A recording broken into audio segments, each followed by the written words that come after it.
You're listening to Talk Commerce. Subscribe and download at talk-commerce.com. Welcome to this episode. Today I have Caleb Olson. Sorry, Caleb, it's been a long day already. He is the inventor of the Poop Copter, and I recently saw his video from mini demo in Minneapolis, and we're here to talk about entrepreneurship and inventions and all kinds of other fun stuff. But Caleb, go ahead, do an introduction, tell us your day-to-day role and one of your passions. Nice. Yeah. Thanks for having me. It's really fun to have conversation stuff. Yeah, I'm traditionally a software engineer. That's at least computer science, my undergrad. I've got a master's in computer science, emphasis in machine learning. And I feel like I fit the typical mold in terms of my day job, doing bread and butter is just web development, usually flavored with machine learning in some way, working with data science teams. But yeah, that's my typically just doing bread and butter, web development, and then my passions sort of shoot out on or bear their face more on my side projects where I don't know, there's much less rules and things you have to hold to. It's just whatever you can think of, you can do or try to do, which is really exciting for me. And that's where my passions lie outside of work, is building things that I feel like haven't been done or solve a problem that hasn't fully been solved or made better. I think it's fun doing that kind of stuff. That's great. Yeah, and I'll make sure I get the link to the video on our show notes. But before we dive into pooping and helicopters, I wanted to tell you a joke. I do this thing called the Free Joke Project, and all you have to do is give me a rating 1 through 5, and it won't be a ChatGPT joke because, as we discussed in the green room, they are terrible. But so here we go. And actually, they're going to be terrible no matter what. But we'll give this. I actually have 2, and we'll see which one worked better. So here we go. Did you hear about the whale that swallowed a clown? It felt a little funny. Okay, I gotta read it. It's clever, but it's not. It doesn't really. It just makes me think, oh, that's stupid. So I'd give it like a 2 or a 3. I'll give it a 2. It's supposed to make me laugh, not just be clever. 2. This one's going to really not make you laugh then. Here we go. The past, present, and future walked into a bar. It was tense. Feels like a joke you'd tell before like an English class or something, like before your English lesson on like a reading thing. I don't want to be a bum, but yeah, I'll give it a 2 again. All right. This is clever. These are clever, but I like to call them. Okay, I got a poop one for you. One more, that's it, because I keep trying. Why couldn't the toilet paper cross the road? It got stuck in a crack. There you go. That's more childish. I'll give that one a 3 or a 4. Right. That's a 4. Yeah, that's a good one. I just had to keep bidding. It's like a bidding war here. Try to get to 4. Yeah. All right. So there you go. I love that.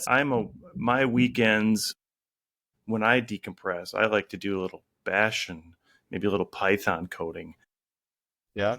But you've gone to the creation level, which I love. Like, it's not just creating code, but it's creating something, right? So tell us a little bit about, tell us why you came up with this idea and kind of that journey. Yeah. I mean, first, my view on just code and people nerd out on like good code and clean code that does something useful, but I view it exclusively as a tool, a building. Like, I'm a builder and I have these tools and they're just a means to do something with. And that's where I've said in the intro, I find most of my passion is building something. That's what's so magical for me still with like coding and stuff, is you can build seemingly anything. I mean, it's digital, but as soon as you bring the digital and merge it with the physical in some way, or mechanical or electrical, you can do really cool things. So the Poop Copter specifically, which is what you've stumbled upon, is like the final form of this like poop journey I've been on. With like 2 or 3 years ago, I came with this idea of building a completely computer vision based dog poop detector using my security camera. So like security camera in my backyard is just looking at my yard.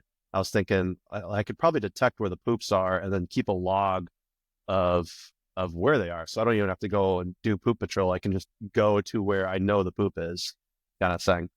So that worked. And I believe at the time it's the first, my arrogant claim is that it's the very first completely computer vision based dog poop detection system. I know there's stuff like collars that detect, they have like gyros on them and they can detect like angle and movement and they can assume the dog's pooping, but it's purely from like a stream of footage detecting a poop. So that was a fun project, but I don't know. That got some notice online when I just put it up, and there's just all sorts of feedback on like different directions of where to go, and they're just like, well, now pick it up and put it in my neighbor's yard. Throw it over the neighbor's yard is what you should do.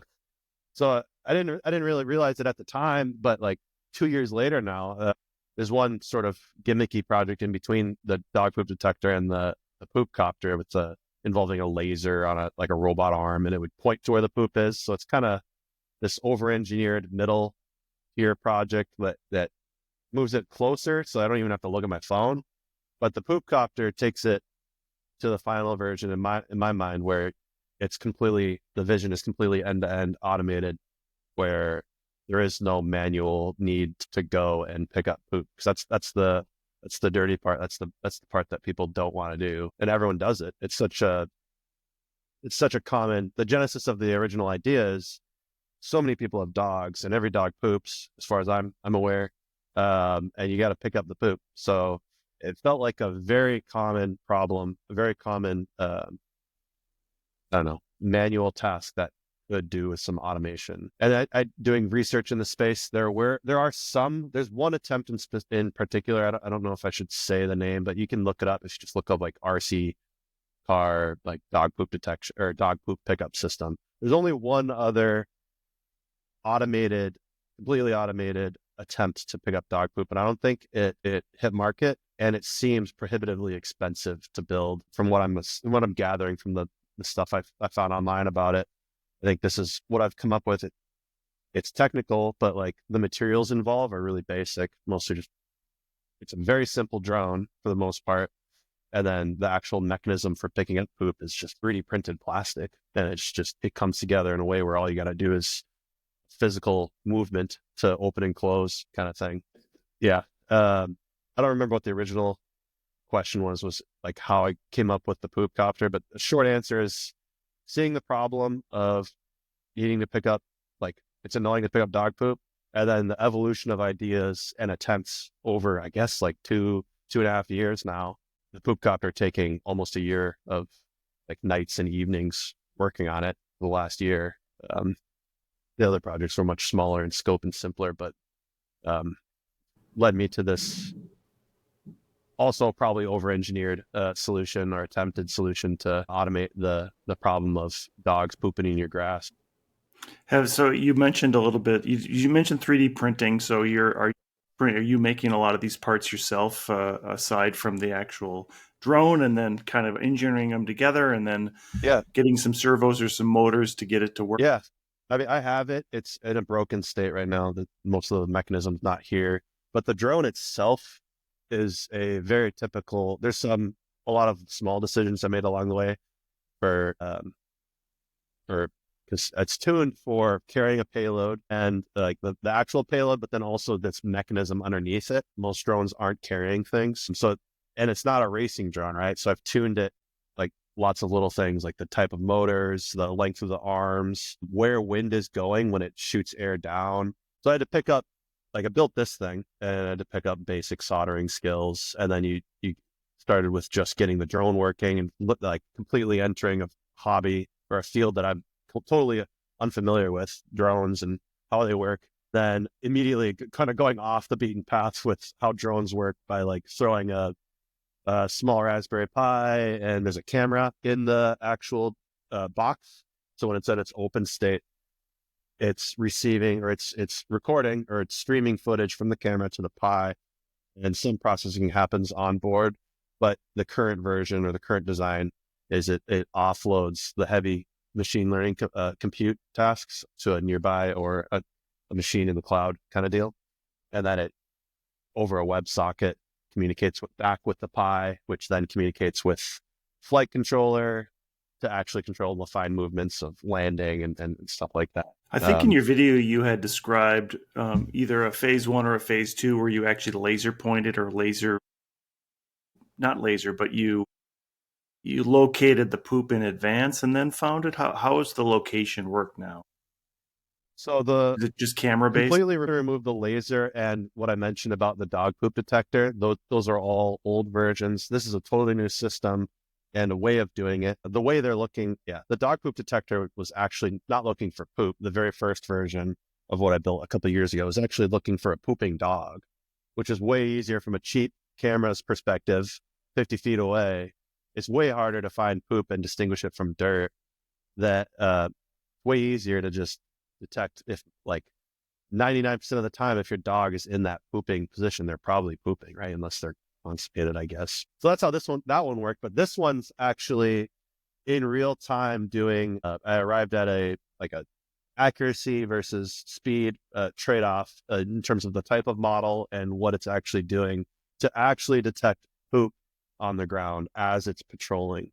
So that's kind of the model I suggested in the presentation. Is it just patrols in like a grid in your backyard or wherever, some defined GPS bounding box where it can just scan, like it just 10, 15 feet in the air and it just patrols. And as it's going in real time, it's processing and looking for poop. And if it sees one, it'll move to the precision landing stage of the pipeline, basically. And then it does other stuff to land using, there's other stuff that's hard to see on here. Like this is a LiDAR for detecting distance. It's factored into the actual precision landing. I didn't invent precision landing, but I feel like I invented precision landing on poop with the sort of design of what happens where and how it works, and then plugging into the existing use case of a drone doing a landing. But I needed it to be way more accurate. Like people are doing drone landings, but they're usually like on the couple meter basis with GPS. Mine needed to be, it needs to land with the poop in the bounds of the box. So there's like a 5-6 inch error that I have here, or room for error. I've come up with this whole system for how that works. The biggest concern is speed, because the faster it knows where to land, the faster it can adjust. And because if it's really slow, originally it was just landing, it was missing the target all the time. But it needs to be really fast because there's wind and other things that push the drone. It's not a perfect system where it's just like a claw machine, it goes down and it's there. So there's a lot, and there's still a lot to fine tune and make repeatedly perfect, but at a point where it's real. And now I'm trying to figure out sort of what's next. Where do I take it from here? Have you worried about the 10-year-old neighborhood kid collective where you're paying the neighbors to clean up the poop and now suddenly they don't have a job anymore? Yeah, I don't know. It depends on the model. Like someone suggested even just like you could have like a training or like a kids mode where they could like fly the drone itself. It's Yeah, kind of there you go. dangerous. Even it's not that big of a drone, but there's no real like safety guards on it or anything. It could cause some damage. And it's kind of difficult to fly a free-form drone like this. But I don't know. There's, depending on how it operationalized or like what the end model is, it could have some broad impacts on like there's service industry of people that actually come out to your house, and people will pay to have people come out and pick up dog poop. And I've had some conversations with a couple of people that own those types of companies, and they're interested. Like they'd like to like trial it out with buy 50 of them and trial it out and see if they can make the process more efficient. But I don't know. Or I feel like direct to consumer would be way more fun though, for people to have their own Poop Copter flying around. I feel like people would like that.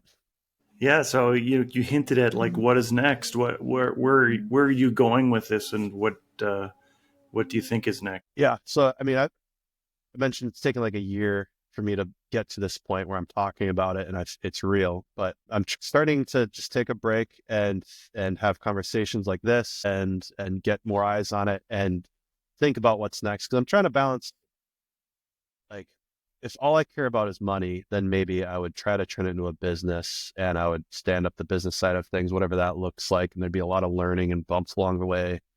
But I'm trying to balance, like, sure, I like money. Everyone likes money, but trying to balance it with like what got me into it in the first place, which was just the passion of working on something fun that I feel like no one's doing. And I'm just kind of like hooking up something new that the world hasn't seen in my basement. That's where I really get ticking, and it's way more rewarding to like get something and accomplish something. So I'm still trying to decide whether I buckle down and sink another 100 hours into productionizing this thing and then actually just selling it myself, whatever the model is. Like, do I just lease them out on like a monthly basis that people can pay whatever and have their own like a subscription model, or do I just sell them to people? I have lots of concerns like safety. If it like misfires and it just runs into someone's house or like a dog or something, that could be really bad. So I feel like there's a lot of questions that would need to be answered, and like I'm not afraid of doing that. I just don't know if I want to do that. And I feel like the dream for me would be to partner up with someone or some company and sort of offload it and honestly move on to some other project. I've got other ideas and things, believe it or not poop related. I've slowly become just the poop man. It's just weird. You've been on the news. You were in mini demo. How are you handling like all this exposure and everybody wanting to talk about poop? Yeah, I think it's fun. It's starting to get old. Like at least the really short conversations. I enjoy a conversation like this because it's longer form and we go further than just the surface, where people ask like, well, what does it do with the poop after it picks it up? And then I can make my joke about sky dumping because it can drop it from the sky and stuff, and or you drop it on your neighbor's house, and that all these like short like 2-minute clips where like I have jokes and I want it to be funny and entertaining, but I don't know. I think it's just fun. At this point, it's fun to just talk about something that I've been cooking up for a long time. But also the hope is that the right eyes land on the project and the right connection can be made, and I can get involved with people that can fill in the business side and the productionization side of things to take this thing to the next level. Because I don't want it to just die, but I also don't really want to spend hundreds of hours turning into a business because it doesn't sound fun. And what do you think is next? Do you have other ideas? You had mentioned you had some other things brewing, and in the past, have you had other sort of inventions that you've come up with that maybe you haven't been so vocal about? Yeah. I have a YouTube channel where I'll put up. Usually, that's my model is I'll cook something up and I'll just put a video out as honestly just like a diary for like something I've done and just like record keeping. But on the note of other projects, there's a few videos, and a couple of them are open source. A couple of them I'm keeping closer to my chest in case I want to do something else with them.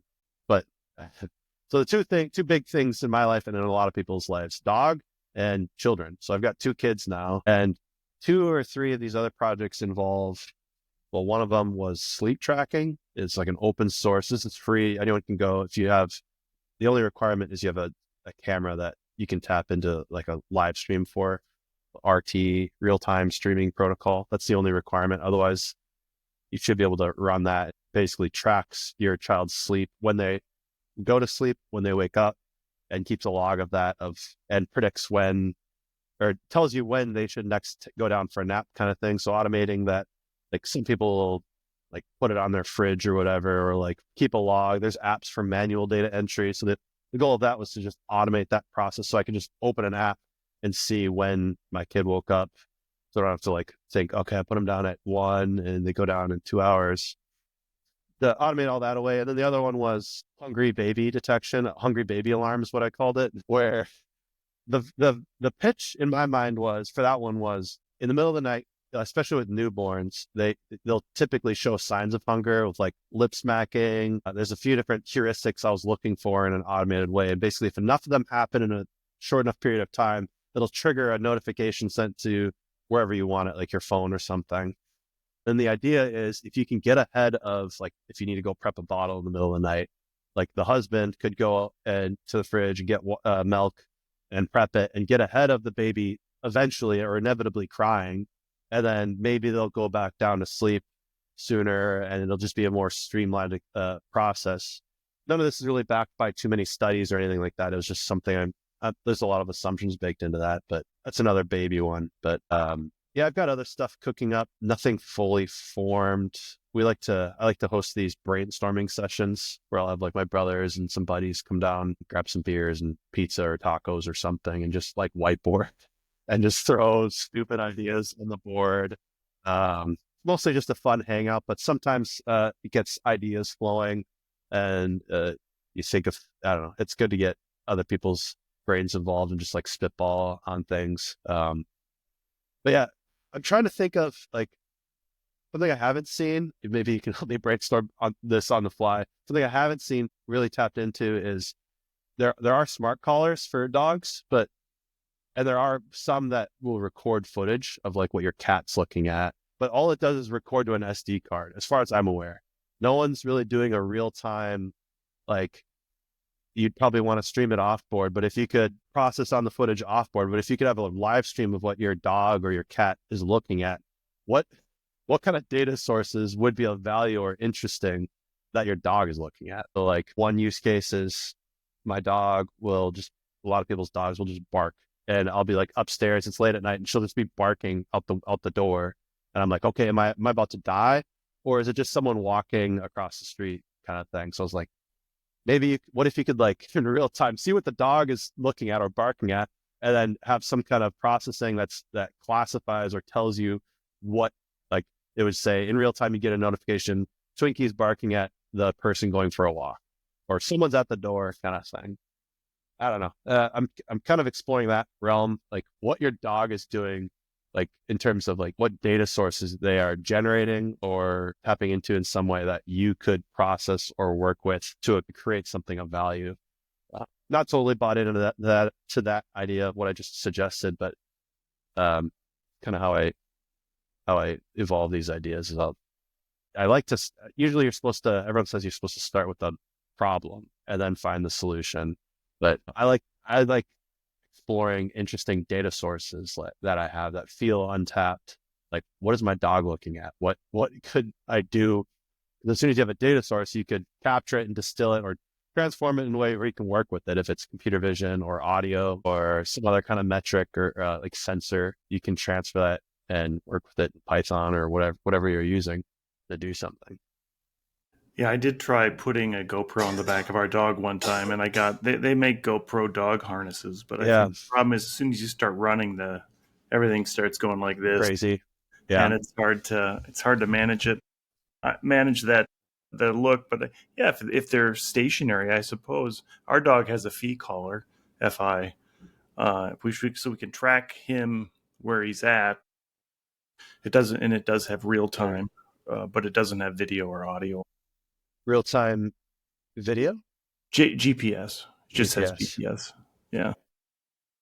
It connects to my Strava, which is even more important. Oh, interesting. Yeah. Yeah, I haven't done a full, yeah, I'm just kind of playing with ideas. I don't know if this is something I'll keep going down. Like, I'm not ready to start working on that, but I feel like there's cameras that are small enough, like these, I've got one right here, a Raspberry Pi camera, tiny, like you could put this on a collar. I mean, you got to power it and have it plugged into something, but you can use those Picos or Pi Zero U or whatever they're called. You could have a pretty small footprint and that fits on a little collar. But yeah, that's probably the first thing you'd have to address or solve for is motion, because they're moving all the time. And is it, I don't know, workable enough that you can do something reliably? I don't know. But yeah, I'm not bought in on the value of the idea totally to be even worth exploring. Sorry to interrupt you. What were you going to say? No. For the geeks that are listening, that are interested in sort of the technology part of it, you're using Raspberry Pi, and then Raspberry Pi has a bunch of peripherals that you can attach to the unit and put it together. Like on your drone, did you got a kit for the drone, or is it a commercial drone that you kind of attached a bunch of equipment to? So it's a kit. And then you buy, it's just like building a computer. Anyone's built a computer. It's just, you have to solder things. And there's a little bit more you have to research and make sure things are compatible. So the drone itself, I originally wanted it to be an off the shelf thing that felt like a quicker path forward, but they're all closed systems. The firmware, as far as I'm aware, from my research, they're closed systems. And I've got an open source firmware called ArduPilot is what's on the actual flight controller. So that's how I can tell it. I can issue it commands programmatically and control it in an automated way. That was a decision I had to make pretty early on. And then like, okay, well, if I'm building this from scratch now, in order to use ArduPilot, I got to learn all this stuff. So most of it is a pretty typical drone. Like this is a very typical quadcopter. But then where it gets weird is this deal here is just double taped. It's literally just taped. I thought I'd have to come up with a fancier mounting system, but it's solid and it's endured many pretty fatal crashes. But it's just a Raspberry Pi off the shelf. It's like $15. This, if I recall, yeah, the Pi Zero is like 15, 10, $15. And then this camera, this is a lens that I had to put on top of the camera. Underneath it, it basically looks like this for the most part. This is the typical Raspberry Pi camera. I had to switch from, originally I just had this on it, but I was getting gnarly artifacts in the footage that we're streaming because of the motion. And the off-the-shelf Raspberry Pi cam wasn't handling it well because of it gets into camera tech, something to do with the shutter of like the way it captures information for the frames. It was creating these weird wavy effects, and it was making it really hard to like do anything meaningful with it in terms of an image processing perspective. So I've got this separate, slightly more, it's like a $50 camera, a global shutter camera from Raspberry Pi, and then a lens on top of that. And then that's just wired. You can't see it, but there's this sort of orange strip is the camera cable. So it's sending footage to the Raspberry Pi, which for the most part immediately does some initial transformation and then immediately sends it or streams it to an off-board machine, which is doing the heavier stuff I mentioned. And then WebSocket back to the Raspberry Pi, because latency is extremely important with this, because it needs at least 30 to like, ideally you have like 50 frames per second, or like a refresh rate or processing rate of 50 commands being issued to the flight controller saying, land here, land here, land here, as it's moving subtly and moves down, and the height changes as detected from the LiDAR. It's got, thankfully, that landing process is already built out and it exists within ArduPilot, but then plugging into it with this extra stuff on top is basically where my creativity was involved. But that's basically it. It's just the camera feeding into a Raspberry Pi and then working with a bunch of code that's running off board. I can talk about that if you want, but it's just Python. And then mostly off, I did train my own model. I have a lot of footage of just poop on my phone where I had to pull frames from, and I would basically label. I only needed like 80 to 100 images of labeled poop basically from my backyard to make it work in my backyard. That said, thinking about that, if you're familiar with like machine learning and image classification or object recognition, it's really biased to like my dog's poop. I bet it would start to struggle with a larger dog's poop or a different factors that aren't captured in my backyard, right? So taking this to the next level, there would have to be take the model itself that it's using and add way more data and make that more resilient for different use cases, different environments.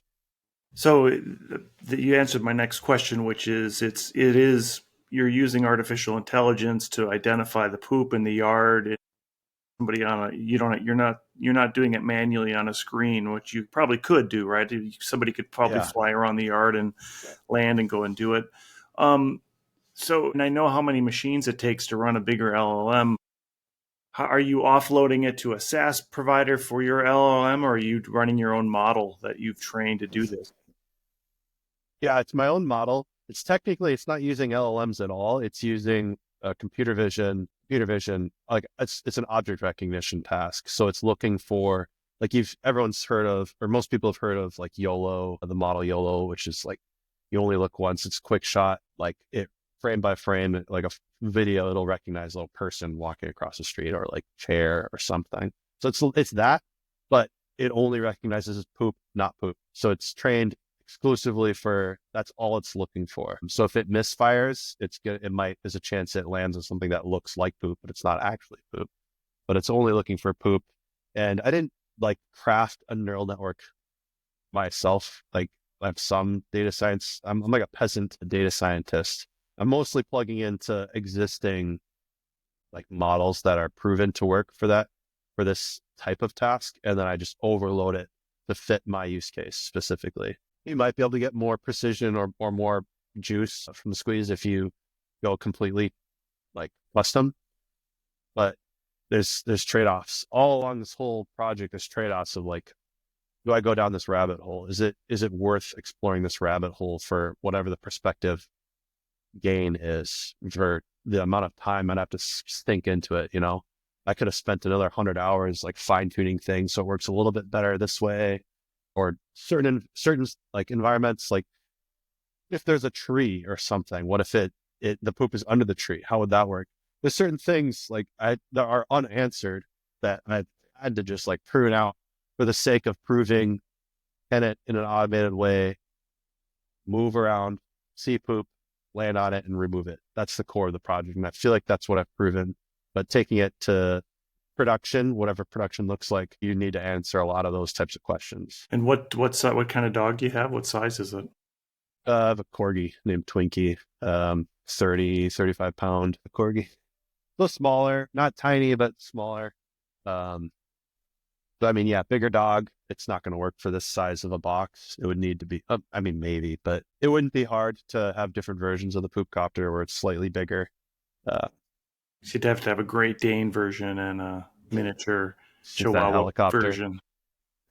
Yeah. Yeah. The problem is the bigger it is, the more expensive it is. You need bigger, stronger motors, more material, and it's more dangerous.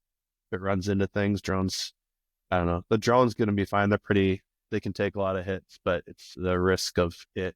Like, what if it hits a dog or something that would be bad.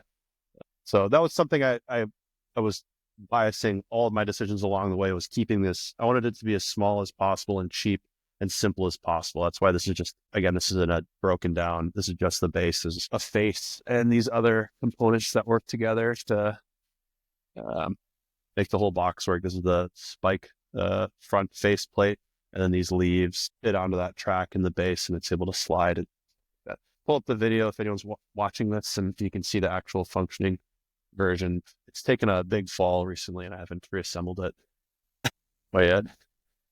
And last question, but did you explore? There's a ton of the robot mowers out there now. The other idea would be to just have something that roams around your yard and kind of picks things up like a combine or something. Yeah. I don't know. Partially what set me down the drone route was it felt cooler. I know I tackled the problem from the sky, but it makes the problem harder. There's way more variables involved in terms of like making the landing. That's the hardest part of the whole thing, in my opinion. But yeah, you could. My first thought is the main benefit I see from being in a drone's perspective, or patrolling from a drone's perspective, is you're higher up, and you can process on much more terrain at a time at a given moment, and you can move faster. It can move through the yard pretty quick and maybe slow down if it thinks it sees something, and then once it has more confidence, you could actually make the landing if you're confident. I don't know how well you'd be able to. I mean, maybe there could be like a camera on a stick or something, and it's got a little more height or something. I don't know. But yeah, the car version of earlier in this discussion, I mentioned an existing prototype that a team of researchers produced that seemed really expensive, was basically what you're describing. And I question how well it works, because it has like a camera in front of it, but you can't see that much unless it's really big. But what they had was pretty small. It feels like you'd have to do many more like movements, and it would take a lot longer. But I don't know, you could probably come up with an answer to that problem, and then you would remove a lot of the complexity in operating from the drone's perspective and danger of it flying around. So I don't know. There's a million ways to do anything. I just headed down the drone route, and it's worked. Maybe reapproaching it from the bar perspective is worth a thought, and coming up with a design. Maybe it can be even cheaper and simpler. I just haven't sat down and like thought through more fully, like attempting to solve for that. Have you thought about other things you could deliver with the drone, like a beer, maybe out to the deck or something like that? I mean, if you wanted to repurpose it for something. Yeah. Drop off, I don't know how a beer would be probably too heavy, at least for this one. This version of the drone, it'd have to be bigger to carry a beer. It might be able to get it there, but it'd be overworking itself and probably burning out the motors, and it would have like no battery life flying you your beer. But I guess maybe it's worth it. Maybe that's the dog's job.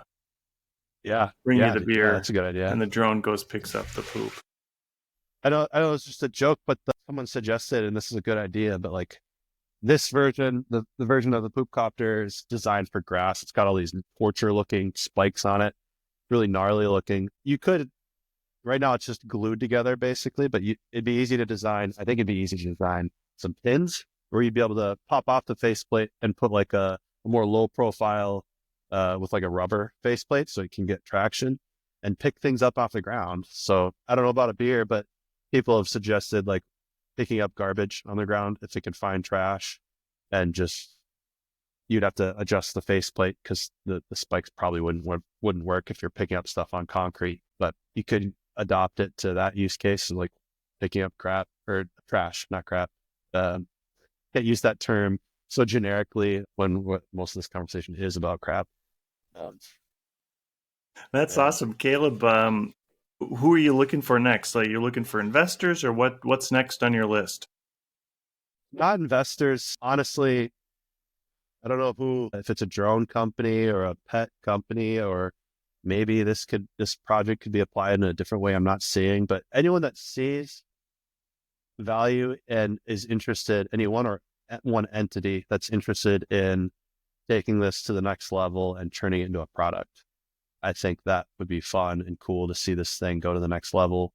I just don't know if I have the will and drive to do it myself. So at this point, I've done most of the heavy lifting in terms of proving something's possible. And then the question is what's possible worth scaling up and worth the value is worth the cost of building and shipping out Poop Copters. So I think it is, but I'm a little biased. A year's worth of sweat equity and definitely going to taint my outlook on the project. But that's the dream, or the goal is to partner up and sort of offload or productionize it, and then that frees me up to move on to some of these other ideas that I've got cooking, which is that's where my passions lie. So I want to be careful with. There's only so much time, so I just want to spend it in the ways that are most valuable, however you define value for yourself. Just trying to make sure I land on the right spot for myself. That's awesome. Caleb, it's been a really enjoyable conversation. Caleb Olson is the inventor of the Poop Copter. Thank you so much for being here today. Thanks, Brent. Thanks for having me. It's fun. Talk Commerce is a production of Content Basis LLC. For more creative content, go to contentbasis.io.